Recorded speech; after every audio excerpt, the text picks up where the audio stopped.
Okay, next naman itong wristband natin. Paganyan po siya, ha? O, guhit-guhitan nyo lang po ito.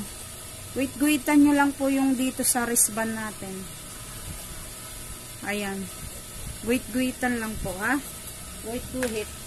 And then, kuhanin na po natin ito. Itong palda.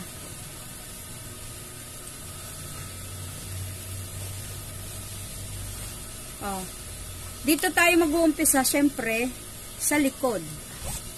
O, kasi babaliktad din natin yan dito sa harap. So, ang kukunin natin yung kaliwa. Yung kaliwa, ganyan. Kaliwa po ito, ha? Left. Left, kaliwa. Okay? Left, kaliwa. O, ganyan po siya. Left, kaliwa.